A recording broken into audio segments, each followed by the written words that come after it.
Podcast.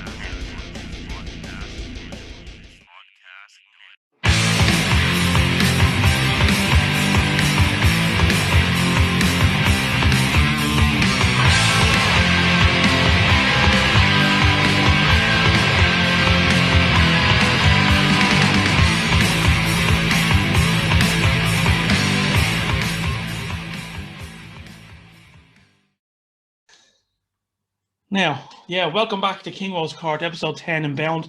And we have a very special guest tonight, which I'm very happy to invite onto KingWoes Court, even though he's a filthy Mank fan. Yeah. But sure, what can we do about that? You can't do anything about that.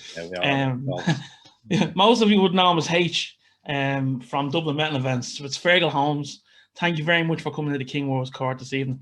No problem. You're welcome. How are you doing? Yeah, I'm all right, all things considered. Strange times, but it's strange for everyone. So it's unbelievable, isn't it? I mean, can't complain too much.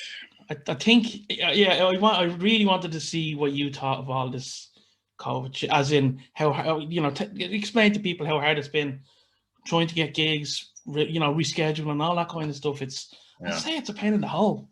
It's an absolute nightmare. Yeah, it's only getting worse because as more and more stuff pushes back, trying to get dates in venues, because we don't have many venues in Dublin or Belfast or wherever I'm looking at doing the shows. And you now got stuff from, I'm losing track of the years, you now got stuff from 2020 that had originally pushed back into maybe early-ish this year. Yeah.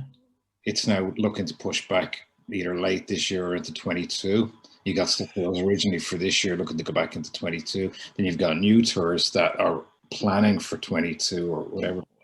So as you can imagine, trying to get available dates in venues. Yeah. And you can't just get onto a venue and say, tell me which date you have available, because obviously all the shows I do are parts of, big tours. Yeah.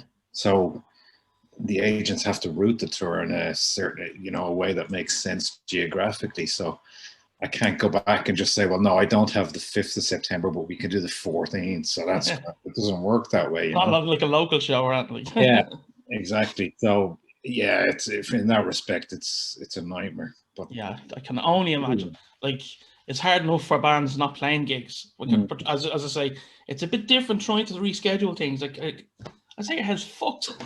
Yeah, it's a nightmare, but hang in there, because eventually they're going to come back. Yes, nothing lasts forever. Absolutely. Some days I feel like it's never going to end. I'm just throwing the towel in, but that's obviously short-lived. I can't wait for those those messages people always put, like, oh, my wallet is empty all the time now with all these gigs coming up. That's when it'll be back to normal, you know what I mean? Well, I'm expecting every single show to be sold out when they come back. Good. Questions asked, Yeah. Well, it's going to be fun times when we can all get back to normal, I suppose you could say. You know? It'll be very interesting to see people out again and having fun at gigs and shit. It's going to take getting used to it again. Yeah. We'll be well able for it. Yeah. What do you think of the football the way it is at the minute? I won't slag you around, don't worry. To be honest, I'm just glad to have it. It's because the first lockdown last year, I think they'd stopped the football too. That's right. Yeah. I mean, Jesus, like, there's nothing else to do. At least having the football to watch. But you know what? I actually prefer, and I don't know. I think I'm becoming a bit more weirder over the last year. I prefer the games without the piped in crowd for some reason. I like hearing I can't watch it without the noise. No. I have to have the crowd noise. I just find it so weird without. It's weird, but I though I know the piped in noise is so unnatural at times. Yeah. I have to have it on. Yeah. Oh. Yeah, I always choose that option when I can. Yeah. But listen, I never took United being top of the league seriously. It was fun, but I never actually. I think City are hitting their fucking form now, aren't they? They're unreal. Yeah, even back at that time, Liverpool hadn't faltered to the extent that they have now. I never took United being in the title race seriously. I mean, it was fun to be top, but Yeah. Not But realistic. do you think you still get top 4 though? I think it's in the air. I think there's a massive battle for every other club apart from City. Yeah, which makes it interesting as well. Like, The only thing that is interesting, because City are going to streak away with the title, and the bottom 3 is as good as sorted, you'd say. yeah, So I think it's ending up like that nearly every season now, with the top 4 battle, because last season Liverpool ran away with it. I can't even remember the one before that. Well, no, that was tight between Liverpool and it City. was, yeah. But yeah, it's generally the top 4 is the most interesting thing lately. Yeah. And I'm just glad it's something to watch, isn't it, these days? Absolutely, yeah. I mean, it'd be interesting to see Liverpool playing Europa League if they do, if they even get to that. Yeah, I wouldn't wish that on my worst enemies. I know. Back in that been there, done that, both of us. Yeah, I know. So we're talking about, as I said, DME, and I think everybody, as you know, is very appreciative of all the work you've done over the years. Thank you very much. Yeah. And all the support you've given all of us bands as well. I just wanted to say that, get that out of the way. Thanks very much, and I'm sure I say it for every single band that's played for you. No, you know, it's very much appreciated. It's always nice to be able to put local bands on, bigger shows when possible. Not always possible, of course. No. A lot of them come as full packages, but of course, when it's possible, it's cool. And you do, and I have to say you do, and I can back that up 110%. You know, but you didn't always start off as DME. It was Emerald, wasn't it? First. Yeah, at the very beginning. Here's a little brief history on that, if you don't mind. That was like back in '99. Wow. So, I mean, it was Paul Kearns and Ado used to be Morning Beloved. Yeah. They started it. I think they did Cathedral, maybe in Eamon Doran's. Oh, cool. And then I think I helped. I was like helper dog for like Anathema and Doran's, maybe, and a couple of shows after that. And kind of became part of it then. Year-wise, I get blurry after that because I'm terrible for remembering exact years, but Ado just kind of drifted away from it. And I mean, he ended up going away to live in Spain anyway. Right. And then Paul moved away to Norway. And so it was kind of left with me, so to speak. And then I think the first show I did on my own, if I remember, it was Niall in Whelan's. Oh, cool. So somebody who's watching can probably figure that out. Corroborate it, yeah. It was Niall and maybe Juice Scented supporting them. Chances are, because they seemed to support everyone back then. Yeah, Juice Scented, yeah, Jesus. Yeah. How did you find that show? Can you remember how it went? Was it good or? Fine, yeah, no, it was fine. I mean, look, it's like everything. Looking back at shows from that far back, if I think about how some things were done, I'm like, oh my God, But, that's like everything. You're constantly learning, There's things I've probably done at shows even 3 or 4 years ago that I look back and think, oh, I do that very differently now, Yeah. You learn as you're going along and as you're dealing with bigger bands and stuff, and you never really stop learning like everything. Yeah. If you want to get better, which I always do. I've always prided myself on doing the absolute best. I think that's why even back then maybe got away with some things not being ideal with tour managers or whatever, because they always could see that it was being done from the heart, and it was genuinely was doing my best, even if it maybe wasn't perfect. Yeah. Well, it's like you say, I mean, it comes with experience and all that kind of stuff, Yeah. But so that was the formation of it, I guess. It started like anyone really, because back then nobody was playing here, so it was just a few pissed off fans just trying to get a few shows. And I think the big break was getting the Morbid Angel one on the Formulas tour. That was 99, yeah. Savage. Because that was like obviously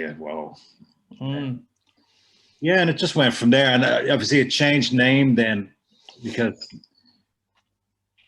when I took it over then, it was just me or whatever, it was never really registered as a proper business or anything up to that point, because it was it was a casual kind of thing. But things were starting to grow, and it was Dublin Metal Events then was the name.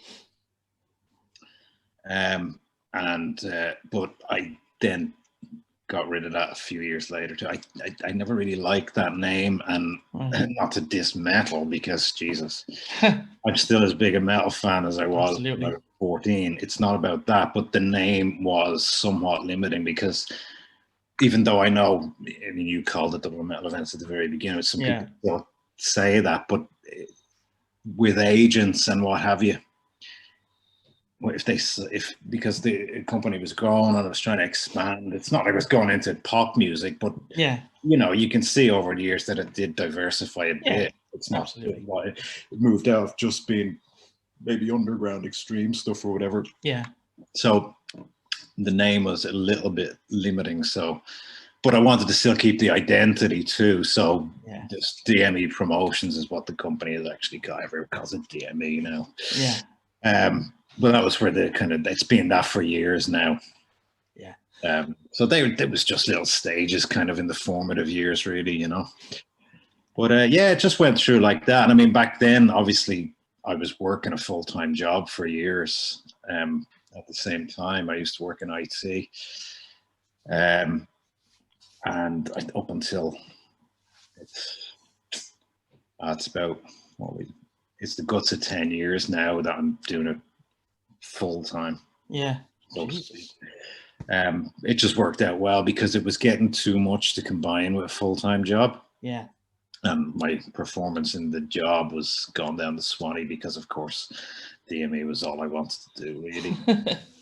And then the chance of redundancies and stuff came up in there at the time, so it was perfect because one, it solved the problem, and two, getting redundancy made jumping from a pretty well-paid IT job, you know, nice, safe existence, going to working for yourself, promoting metal shows 99.9%. It's a risk, of course. And I'm not sure if it's a risk I could have taken without that safety net of the redundancy at the time behind me. Thankfully, you were able to. I did need at least some of it for a few years to just back me up until things really kind of got going. Brilliant. So I was lucky you were able to take that chance, like, you know. No, it worked out perfectly, and I think it worked out perfectly for Aviva that I worked for. I think it worked out well for them. They were happy enough to get rid of me. Seeing as I spent most of my day on my phone just doing DME, sitting on my desk anyway, I'm pretty sure they weren't so stupid that they didn't know that, you know. So it probably worked out for everyone. But yeah, like I said, it was, I don't know. I mean, I probably would have done it anyway because probably the situation in the day job was going to come to a head eventually. But getting that safety net of a redundancy from a job did make it easier and less of a major risk, you know. Deadly. That was like me. I was offered redundancy in my job there only a few months ago. And it was actually a good way. I'm in my job at the airport like 18 years. But I'm trying to save for, just gone a bit off topic here in a minute. I'm trying to save for house, like, you know, and sure, I had no job to back up. So as much as I had a good offer, but I couldn't move, so I'm kind of stuck where I am now, you know. Unfortunately, but that's why I'm delighted I'm doing these bloody podcasts. I'd be going mental otherwise, you know. I know what you mean. You've put on some fantastic shows. There's one show I want you to discuss with me because I think I wanted to do a little piece with you on it ages ago. Remember the gig in St. John's Castle? Oh yeah. Give us a little bit of history on that one, because I think that was a groundbreaking show. Really, it really was. Well, it just came about, and I mean, obviously, first of all, an awful lot of the work on that was done by the Limerick end in terms of the logistics and stuff. Neil at Dolan's, especially because he had experience in doing shows in the castle before. So it came about simply because, well, obviously both bands are bands I've worked with for years. And they were doing that summer, you know, they were doing the festivals. Absolutely. And so they have the same agent. And he just asked me, he emailed me one day and he was like, look, I think, he said the two of them are doing Download whatever weekend that was, and we're trying to fill in gap between Download and I think it was Hellfest. He was like, is there anything, initially he was just like, is there anything we can do in Dublin, you know? And I was like, well, there's nothing really special we can do. Could look at maybe do an Olympia show. Yeah. But it's still just a venue. Yeah, know, yeah. Look, we're looking to try and do something cool, you know, blah, blah, blah. And I think I just asked John from Bad Rep. I was looking at Belfast then as well. I was thinking maybe we do a big show up there in Telegraph Building or something. Yeah. The agent wasn't overly keen on that. And I think I just asked John. I think I actually just asked John, is there any venues down there of, you know, around 2,000 cap or whatever, not thinking about anything outdoor or whatever. Yeah. And the idea of the castle came up, and I mean, it's an old Viking castle, so I mean, Perfect. Vikings, it's like, come on, it's a no-brainer, you know. Say they were in their element, were they? Yeah, so that was how it just came up like any normal show. I mean, in terms of the agent just contacted me and asked me, is there anything you can do on this date, you know, with the two bands together? And it just, yeah, it was really just went from there in a normal process. Obviously, it was a bit different in terms of that. I'm very much used to doing absolutely everything myself. Yeah. And I handed over an awful lot of stuff to, it was kind of via John, and I think, you know, Neil and the Dolans, the family or whatever, they do a lot of stuff every summer, well, during normal summers at least, down in that castle. But it was, it was awesome. I mean, it was a killer event. I was raging. I was working that whole weekend. I was raging. I couldn't go. Yeah, I mean, it's so the fact that it was a Monday wasn't ideal, but that's always going to be the way if you're doing shows for bands between festivals, you know. Yeah, still, it was awesome to see it there, and the photos and all looked fantastic. Killer, and they could both use full pyro productions, and all that stuff, which, you know, you can't really do other than the arena. Of course, yeah. And other than that, I mean, it was just like it came together like a normal show in terms of how it came about, but obviously it was a special event. Would that have been one of your favorite shows to put on, maybe? No, probably not, to be honest. I mean, it was killer. Yeah. But I have some others that mean a lot more to me on a personal level. Cool. Give us a few of them there. Well, Overkill. Okay. Getting here finally. Deadly. I mean, they're just fucking love Overkill. I said that feels great when you get one of your favorite bands over, like, you know. That's not to say anything against the Castle show. It was amazing. Oh yeah, there's just a few that have a real special place in my heart. Overkill, Moonspell, Testament was awesome to finally get. I mean, the first time with them on Art was cool, but it was killer to get them for their own headline show because they'd never done a headline show here. Right. That was Vicar Street, wasn't it? Yeah. That was a great show. Oh man. And then did the thing with Exodus and Death Angel then in the National Stadium last year. But yeah, there's loads. I mean, it's difficult to pick, but Overkill is generally the one that comes to mind. It's not necessarily that they're even like my favorite band ever, although they're well up there. I just have a real special place in my heart for Overkill. I can still remember like the first time I heard them when I was like, I think 14. You know, every week I'd beg to be allowed to stay up late on Sunday night for Headbangers Ball. And I remember seeing the video for Elimination. That's the first song I heard as well, yeah. Yeah, and I was just like, fuck, they rule, you know. And I bought the Years of Decay on cassette in, I think it was Golden Discs in the ILAC Centre. With my pocket money or whatever soon after. And so to have gone from that to finally get, because they'd never played Ireland, you know. That's mad, isn't it? And also, I mean, what helps is that Bobby is just the coolest guy on earth. He seems that way, all right. He's exactly as he seems. He's just so nice.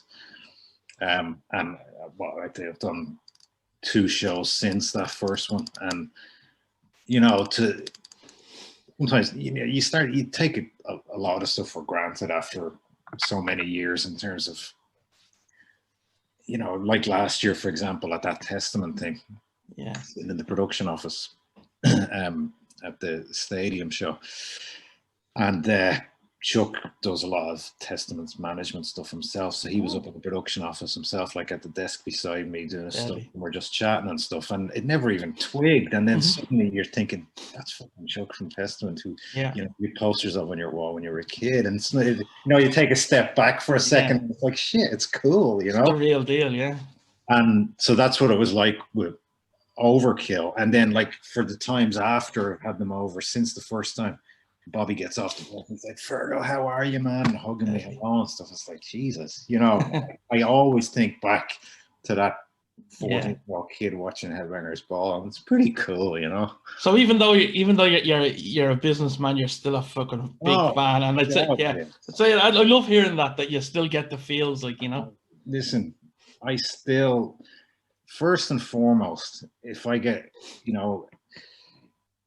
I mean, there's some killer offers that come in that are killer because, that would be a really good seller and it'll make decent money, and maybe it's a band I don't love.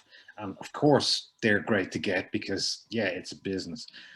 But there's some come in where it's a band I love, and the first buzz I get is not thinking about how that'll, will or won't make money. It's just that's a band I love, Yeah. You're going to be putting them on, like. Yeah, I love the music just as much as I did back when I was watching Headbangers Ball. Exactly.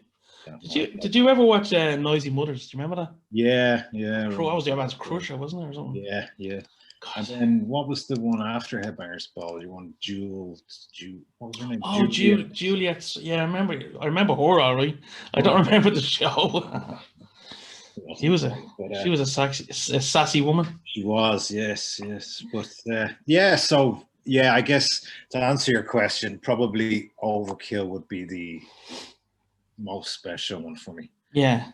Just because of what it meant. But Moonspell was well up there as well, because I absolutely love them since I was a kid too. And again, they've never played here. Amorphous was another. There's probably loads. I'd say you could probably do a whole episode of list tons of bands, and there's some bands that are just an enormous pleasure to have, no matter how many times, such as Cannibal. Because I mean, they're just the perfect band. They sell out, and they're just the nicest guys. Deadly. What do you think of the new track? Did you hear the new track? Yeah, it's great. I mean, it's deadly. It's not gonna. They're not reinventing the wheel.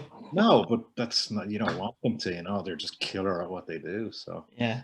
But listen, there's probably loads I could list, but Overkill is the one that always comes to mind if someone asks me, like, what's the most special kind of show. I love when I went to see Opeth in Catatonia in the Shelter. Oh yeah, God. That was, and I went to because I think we're in Catatonia headline, I think. No.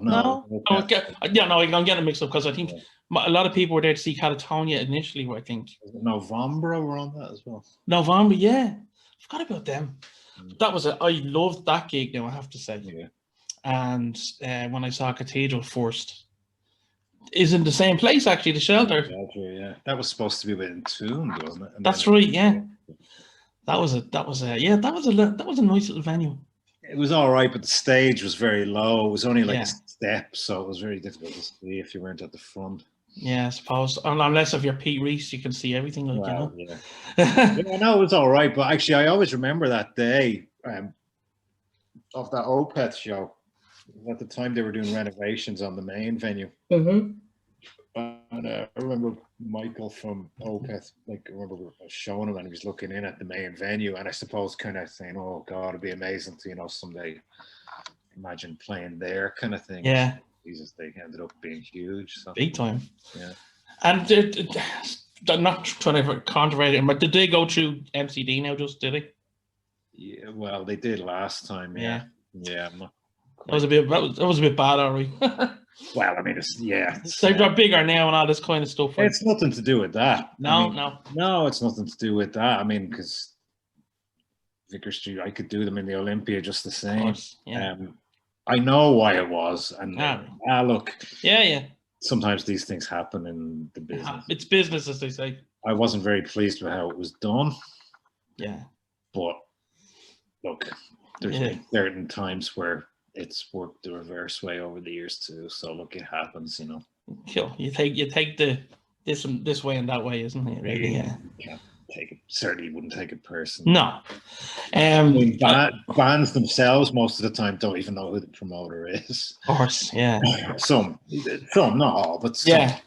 They're kind of we're playing this place. Yeah, it's certainly nothing to do with them. But you know, a lot of the time it can just work out where if a band's agent works with a promoter for a number of smaller bands, and maybe they've lost some money on those shows. Yeah. Maybe he has to give them their bigger one, even though they haven't done the bigger one before. I get you. Yeah, that's fair enough.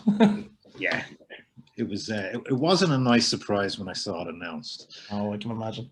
But you still survived anyway. Yeah. Absolutely. Yeah. Who is there any bands that you haven't had yet that you'd love to get? Are you still on your list, kind of thing? You know, there's very few at this stage. Yeah. I was thinking about that earlier because I was thinking about we were having this chat and I figured you'd ask favorite and possibly that question. Of course. I mean, honestly, nobody comes to mind. Like, I'm sure if I scoured my record collection, there probably is a few, but you know, when I go through, like I've been lucky enough to, you know, Carcass came back, got to do them a few times. Got as close to doing Death as you can get now, but yeah, gone. Did do Morbid with David Vincent on the Covenant tour. Wow. Testament was, if you'd asked me a few years ago, it would have been easier to answer because I would have rattled off Testament, Overkill, Metamorphosis. Yeah. Oh, one comes to mind is Dark Tranquility.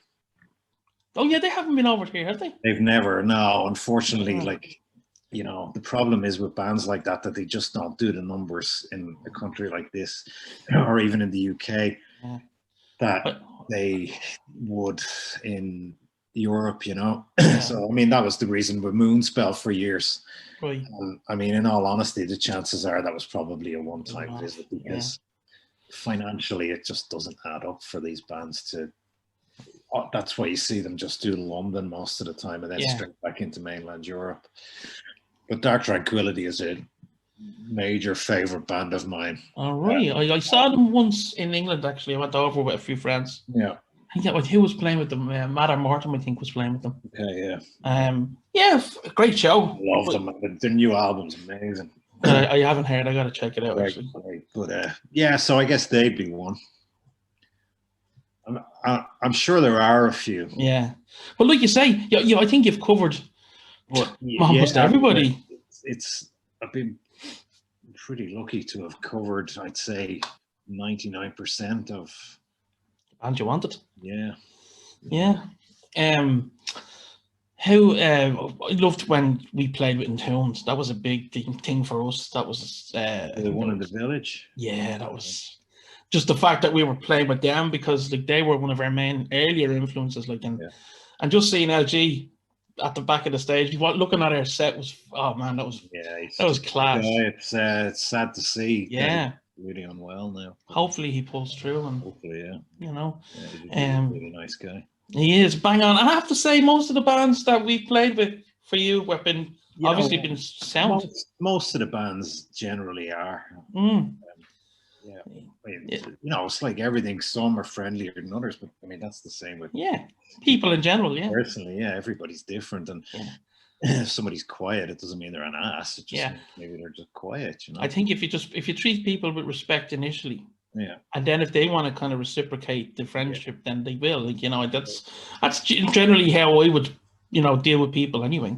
I think it works in that sense. You know. Yeah, absolutely. You know, is there any music coming out that you're interested in hearing at the minute? Have you heard of anything coming out that's tickling your fancy? I mean, a few albums that I've just gotten, or stuff I have ordered at the moment. Pre-orders in for the new Evergrey. What was the other one? Oh well, the new Moonspell. Yeah, It's coming soon. lovely. Well, yeah, I mean, I don't know. There's been, God, it's hard to think off the bat, but I mean, recent releases, the new Napalm Death is killer. Yeah, it's amazing they're still going. Just they still just come up with great stuff. What's coming? The new Accept, really liking that. Some different stuff. New Inquisition, which obviously they're a bit of a dodgy subject these days, but musically. Yeah, just forget about all that. Just listen to musically. Yeah, look, you know, if you looked at every band like that, you probably wouldn't listen to many black metal bands. Exactly. Yeah, I don't know. There's probably more. If I looked at my iTunes, I could probably tell you. I mean, I buy vinyl, but obviously I have them all on this. You know what's really good? That new Toddle Latore album, the Queensryche vocals. Yeah. I'm enjoying his new solo album. Oh, you gotta check that out. What else? Yeah, the Dark Tranquility is amazing. And I haven't listened to them in years. Have they changed much over the years? Dark Tranquility? Not massively. Okay, so it's still pretty sound, The newest Armored Saint is great. I always thought John Bush was my favorite Anthrax singer. Yeah. Well, Sound of White Noise is I love it. Possibly my favorite Anthrax album. Yeah. New Napalm, new Cataclysm. Yeah. So you have stuff to look forward to. Yeah. I'm always checking out new stuff. Yeah. Like I said, man, I'm still as into the music as I ever was. Well, here's a question though. What non-metal stuff do you like? Not a huge amount, to be honest. Not because it's like, I'm not going to listen to anything that's not metal, but I just love metal, man. Yeah. I'm very varied in my taste within metal. Yeah, that's true. Like even just saying from that Inquisition to say the new AC/DC or whatever. But there's not that much non-metal I listen to. There's a couple of old, like Tori Amos has always been, the first few albums sound like a metal elitist. Falling Yards on a Tori Amos gig. Yeah, exactly. Only her demos, But yeah, I mean, there's really not a huge amount. Like, if my mood is for something more mellow, then I'll generally go and listen to, like, say, for example, lately I've been on a massive Savatage binge. Cool. Love Savatage. Great band. And I find enough mellower stuff within a band like that. Yeah. Yeah, so like I said, it's not about I don't listen to anything that's not metal, but I love metal, and that's what you like. I find enough variety within my metal taste that I don't really need to. I don't feel the urge to really go beyond that, Deadly. Satisfies me. I love Kate Bush. Do you like Kate Bush at all? Do you? I never got into her, and everyone used to always say to me, because I really loved the first few Tori Amos albums. People used to always say, well, if you like her, you should listen to Kate Bush because Tori Amos rips Kate Bush off. I wouldn't go that far. I don't know if that's true, but some people used to say that to me.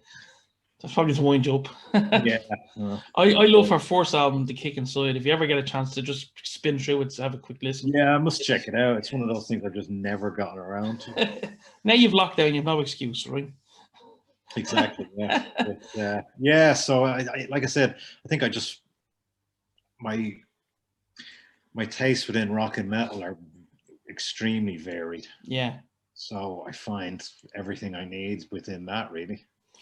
And I think a lot of us are generally like that, but now and again, you'll get something that's metal, really. I love the Doors, for example, like, Right, yeah. and but like that, it always comes back to metal for me. Yeah. I mean, I like, say Radiohead, for example. Well, I don't know what they've done in years, but yeah, OK Computer and the Bend and stuff, I have those. Maybe there's one or two bands like that, but yeah, very little, to be honest. Probably years since you've listened to those stuff. It's actually not that long, because I got them Ah. on vinyl not just before Christmas, when we were out of that lockdown for a few weeks. Yeah, I went into town to meet a buddy of mine for lunch in Yamamori, and we went into one of the record shops in Georgia Street Arcade before going over for right. the food. And of course, a few impulse vinyl buys, two of which were those. You have to treat yourself. So naturally, I listened to them then when I brought them home on vinyl. But they're good albums, though, those two. They are good albums. Yeah, OK Computer hit me more than the Bends, actually. Yeah. I don't know, it felt like it had aged more. Yeah, I think there's enough going on in OK Computer to keep you kind of invested, isn't it? Yeah. Absolutely. Yeah. How's Arnie dealing with lockdown? No, he's loving it. I mean, come on. Dogs are the big winners. Yes, absolutely. Yeah. They don't have to do anything now. Exactly. And they have their masters or mistresses home way more. Yeah. I mean, it's not that massive a change for a dog like him, because other than show days, I just work from home generally. Yeah. So it's not that huge a thing, but I can imagine for a lot of dogs where their owners are out at work full time, it must be crazy. They'll have to get them therapy when they're going back to work. Yeah. I never, when I had my dog, she's gone about 2 years now, but like that, she was a boxer. She was a big boxer, Yeah. But like that, she was a house dog. The size of her, she was a bloody house dog, but I wouldn't have had it any other way. But like that, anytime we'd go out, she was like she wasn't going mad around, but like it was like that separation issues, I know, it's insane. I was out just for a few hours today, just doing a few things. I'm like, you can noticeably see it in him when I come back. Like, he's just on at me and badgering me until I pick him up and give him some affection. Like, well, you wouldn't have them any other way. I mean, no, absolutely. If I have a pet, I want them to be like that, That's why I always prefer them over cats. I can't stand cats. Yeah, I actually love cats as well. I used to have 3 cats. Right. Okay. That's a good few years ago now with an ex of mine. But I still love cats. Yeah. But no, they're extremely different, though. Yeah. Yeah, very different. A dog suits me far better these days, anyway. And I just find dogs are a bit more controllable as well. Absolutely. Yeah, they're not as single-minded, like, Yeah, plus I don't quite like how cats can climb loads of places you don't want them to go. Yeah, very true. Annoys me a little bit. Where dogs you can cordon off if you want to, and they can't just hop over or whatever. Plus, the other thing is like just dogs you can leave them with people. I find that a much handier thing. Absolutely. You can't move cats; they freak out. Where I always find it handy with him. I can just leave him with someone if I need to for a day or two. So that's always, I find that an easier thing with dogs. Yeah. He's the first dog I've ever had. Other than like family pets when I was younger, living with my parents. So yeah, it's good. What about your snakes? Because you have snakes. I love snakes. Yeah. Yeah, I've never been able to have one, like, That's been a COVID project. A better description. I've been mad into watching some guys on YouTube, the venomous snake guys. Yeah. The last probably 2 or 3 years. Now, I'd never go down the venomous snake route. Obviously, it's insane, but not that insane. You've got to be insane to work in the music business. Yeah. To that extent. So, but yeah, I just felt like I was watching so much of them, and I still do. I was like, fuck this, I want to get a snake. So I got one. I got the first one back last year, probably not long after the first lockdown, and I got another one a few weeks ago there. Beautiful, from what I've seen of them. Like. Yeah, they're killer. Yeah. I'm still sorting some stuff out for the new one. Yeah. What kind of personality have they got? They got like little personalities of. Well, the first one I got was a corn snake. Right. He's cool. He's very lively. So when you hold him, he's really like quick moving and Yeah. active. So you're constantly messing with him. The other one, the royal python or ball python, they're very docile and slow moving, but he's way bigger. Yeah. I don't know if you've seen him on my. Yeah. He's gorgeous. Yeah, he's way bigger. So that's why I love the corn snake, and he is growing now. But I wanted just something a bit more. I wanted a more impressive snake. Yeah, a bit more girth. Yeah, exactly. So to speak. Yeah, I wanted it thicker and longer. Yeah. So yeah, he's killer. Yeah, I'm still waiting on the new enclosure for him to arrive because that one was a bit crappy. But yeah, it's cool. I like them. I mean, they're not much. It's a bit of hassle at the moment just because I'm still having some teething problems. But once you have them set up properly, there's very little maintenance or ongoing costs or anything with them. Yeah. Really, so. And is it do you just give them the baby mice, or do you give them Dutch, who's the corn snake? He's on small little baby mice at the moment. But the other guy, he's pretty big, so he's already eaten like medium to large rats. Right. Wow. Pretty full on, yeah. I'd say that's something to watch if you ever watch the meeting. He hasn't eaten from me yet since I got him. Right. Okay. Will be.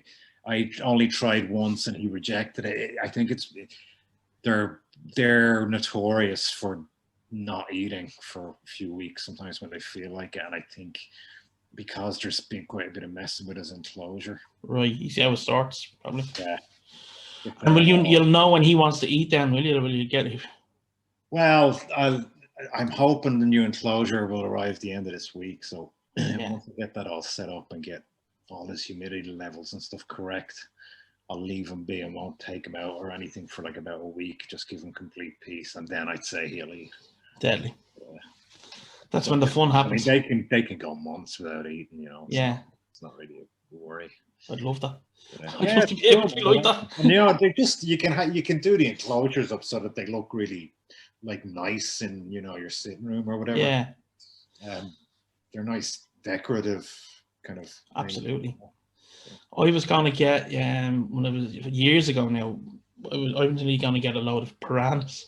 Oh yeah. I love piranhas, and I was gonna get a friend of mine had one, then he had two, and you have to get them in a group of 5 or 6 for sociability. Really? Yeah, because otherwise they will start eating, you know, fighting and eating each other. Whereas if there's enough of them, there's enough going on that they don't fight. But yeah, I was unfortunately I couldn't get them at the time. Yeah, it's a few years ago now, but I used to have a pretty big fish tank. But I tell you, man, the maintenance on those things is a nightmare. It was something I'd always wanted to have, and I still love them. Yeah. But I had to just get rid of it because trying to keep the water levels correct and stuff, you know, the pH levels, the fish just kept getting different, this white spot disease thing when the water is not dying and blah, blah, blah. It was just a nightmare, like. And you can spend some amount of money on those fish, can't you? Yeah. Like to buy them, like Jesus. Yeah. Like. Yeah. I mean, I loved it. It looked so cool. Yeah. You know, especially when you have the light on and it's nighttime and stuff. But yeah, the maintenance was just an absolute nightmare. Yeah. So you have your snakes now, and I think that'll do you. Would you get any more? Do you think you'll be getting any more, or anyway when you got in the second one? But the thing I'm discovering is that snakes is a bit of an addictive thing. Like tattoos. Yeah. Yep. yeah, because who was it? It was Mark Brophy. Yeah, you probably know Mark. You know, he used to be in Warpath and stuff. Yeah. He has a good few. I think he has like 9 or 10 snakes. Oh wow. And he said to me, he was like, welcome, you know, welcome to the kind of addiction, you know. And I was like, you know, I just wanted one, just a fun thing to have one snake, but I'm discovering that it doesn't quite work that way. One is never enough. Yeah, apparently not. So it's right. Well, I'm going to kind of wrap it up now, if that's cool with yourself. Yeah. Before you go, I normally ask people top 5 bands. I'm not going to do that. Or 5 albums. What was I going to ask you there? Your top 5 Arnie films. My top 5 Arnie films. And they don't have to be in order, right? So that makes it a little bit easier. Yeah. Well, Predator, Yes, obviously. Commando, Yes. The Running Man, Terminator. I think probably Terminator 2. Really? I know a lot of people would say the first one, Yeah. but I mean, I love the first one as well. I could pick the first two, but I'll just pick one Terminator. Right. Okay. And maybe Total Recall. Yeah. I was never a huge fan of that. Now I love Arnie. I absolutely adore him. Yeah. But that was one I could never get really into. You know. I loved that. Yeah, Running Man was. I think Running Man was the first Arnie film I saw. Yeah. Oh, I love that film. I Yeah. still love Amazing. that film. Well, you know, the latest snake I got is called Ben Richards. I saw that. Yeah. Because see, Arnie's the dog, so then there's Ben Richards, and then the other snake is Dutch. Brilliant. And then if you get another snake, just call him John, because nearly all his other things are John. Yeah, exactly. Yeah. Or Matrix or something. I don't know. Yeah. That's one person I have to be honest now. I'd love to meet Arnie. Arnie, yeah. I'd love to meet him because he does seem actually like he's bang on, you know. Yeah. Look, I've met a lot, you know. He's just dominated everything because I'm really into bodybuilding as well. Yeah. I mean, I do a lot of training myself, but I'm also into like, you know, watching like the Mr. Olympia and all that. Yeah, yeah. So like, Arnie just covers kind of everything for me in the sense that he was, you know, one of the original major bodybuilder guys. He dominated that, and then he went on to making all these killer movies that we all love and stuff. So he's just like a hero, isn't he? Absolutely, I love him. And you know, I would say to people, yeah, he's one of my favorite actors, and they're like, he's not a fucking actor, and I goes, he is. As in, you know, like thinking people think, oh, Robert De Niro, and I like all them. Yeah. Like that. All my good memories of films are from Arnie. Exactly, man. You know, and Predator is probably my favorite film. Yeah, I think Predator and Running Man would be my two favorites. Yeah, the two. That'd be 1 and 2 definitely, and then 3 for me would be Terminator, the first one. Yeah, that would be my top 3 in that order. You know. Yeah. Yeah. No, you can never have enough of them, and there's loads of time now for us to watch loads of Arnie films anyway. Yeah, I know. Yeah, that's for sure. I mean, well, you're still working normally, are you? Well, normally as can be. The airport's a lot quieter. Yeah. I'm down to 80% hours, which means I have a lot more time off. But I'm still, I've been in and out all through the lockdown and through COVID. So, yeah. I mean, I'm just, you know, it's weird, like, because I'm still busy at times. Yeah. But obviously, it's mentally difficult though, because you're busy at times and working on stuff with no idea if it'll happen, you know. Yeah. It's tough. But well, all we can do is keep the faith with you for the future. Listen, yeah, I'm not gonna go away. No, you won't. There will be a DME when shows return. That's for absolutely. And I'm sure we'll all come out and support more than we've ever done. You know, a lot of people did that online store thing. Yeah. A lot of people. Thanks to everybody that did. Some cool posters there.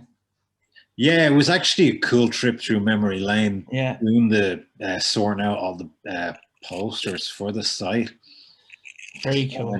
You know, and I mean, there's older ones too that I don't have because I lost a load of stuff back in like 2007. Oh, no way. The laptop crashed and I'd no backups at the time. Oh, no. And have you put the feelers out if anyone might have them, or?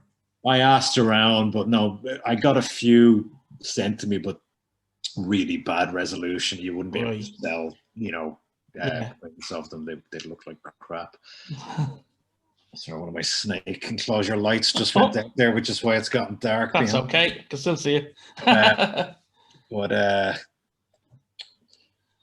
yeah, but you know, it's, I don't know. Hopefully, maybe towards the end of this year, we'll see shows come back. Yeah, fingers crossed. Like, just need to fucking accelerate the vaccine. Will you get it? Will you get the vaccine? I probably will. Yeah.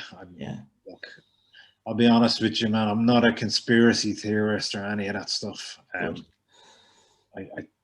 got some friends who are, and I just can't. Look, everyone's entitled to their own opinion. Yeah. I agree with you totally, man. Because I have a few friends like that, you know. I don't want to start getting into that and offend No, people on here when they no, but look, sometimes you have to just trust the experts. yeah, And if I have to, I'm not like in a rush to run out and get the vaccine, in the sense that I'd like to think if I haven't had it, I'd like to think if I got COVID, my chances are pretty okay. I, you know, relatively young, I keep fit, blah, blah, blah. But I just think you're going to have to get it if you want to go on holiday, travel. Yeah, it's gonna. It's like if I want to do what I do, I mean, I think bands and stuff are going to want all the staff and everything at shows to be tested and whatever, or to have to be vaccinated at least. Yeah. Well, I think it's looking like that's going to be the future, isn't it? Really? Yeah, I think as much as some people might protest, they're probably going to end up having to get it, you know. But look, I'm no expert, so I don't want to pontificating on that. But that's just I don't have any big objection to taking it. Yeah. And I mean, I just feel like even if there is a slight risk with taking it at this stage, I'm willing to take that risk because this isn't living, is it? I mean, no, absolutely not. Like we've not our basic freedoms, but are just everything you think about just going to do, you can't do. Like, yeah. So I personally, I'd rather take a slight risk because. So would I. Yeah. I mean, if I have some issue 20 years down the line because of it, well, we deal with it somehow. At least I got to live a normal life in those 20 years. Yeah. You know, I think that's the way people should think about it. You know, it's try and look positive, and if we can get some sort of semblance of normality back, then that's going to help everybody. You know? Plus, if we never have to hear the phrase "new normal" again. Oh God, yeah.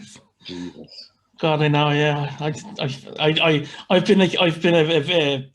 used that with myself, not thinking before, and it's just like I need to stop saying that shit.